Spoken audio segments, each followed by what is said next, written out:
Your Excellency, Ms. Karin Larissa Herrera Aguilar, Vice President of Guatemala, Your Excellency Bineta Diop, African Union Special Envoy on Women, Peace and Security, Executive Director of UN Women, Ms. Sima Bahous, Excellencies, ladies and gentlemen.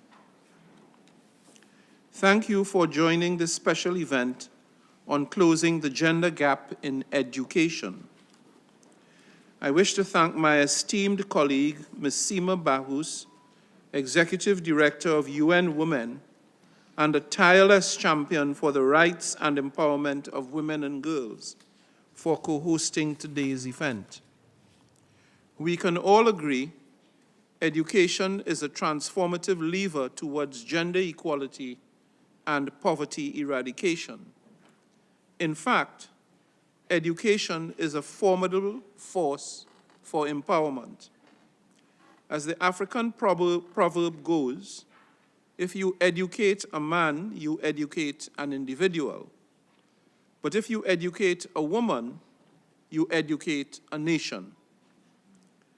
While we can all agree that education is a fundamental human right, we are sadly far from where we should be in terms of equal and universal access. The numbers speak for themselves. Women still account for almost 2/3 of the 750 million adults unable to read. Current trends indicate that we will not get every girl into primary school until the year 2050.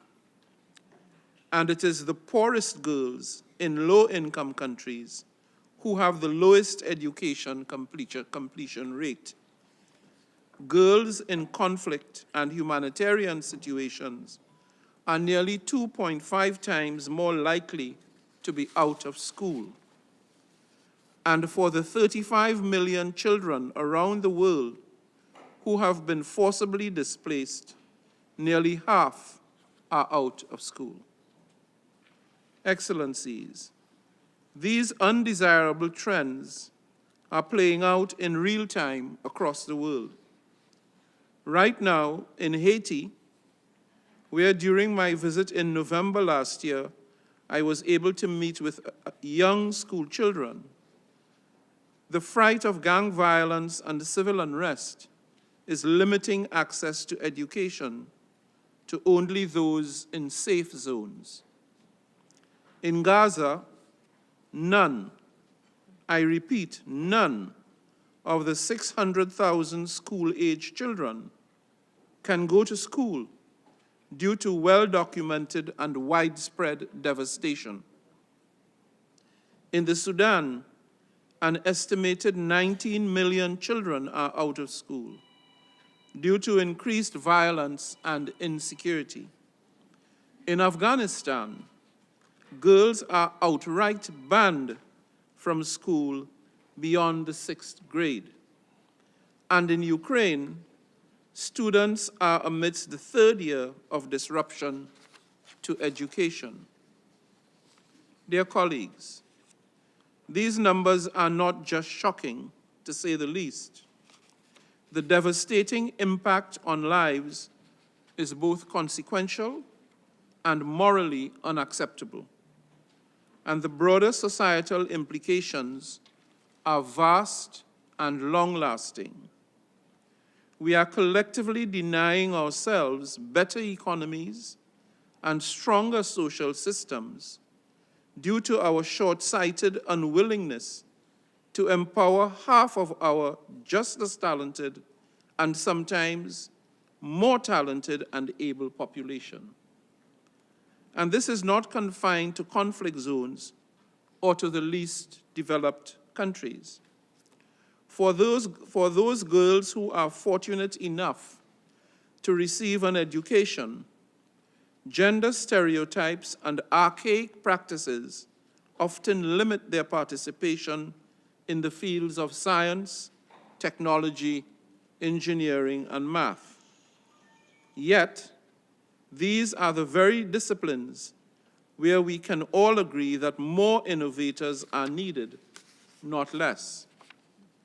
We see that unequal access to education, coupled with systems built against, not in favor of women's empowerment, are limitations that haunt women and girls long into their careers. Across all regions, women are paid far less than men, with the gender pay gap estimated at around 20% globally. And women tend to be overrepresented in certain types of work that are perceived as unskilled or low value, such as care jobs. Dear friends, there is simply no excuse in 2024 for this to be the case. The African proverb says it clearly: investing in women and girls' education transforms societies.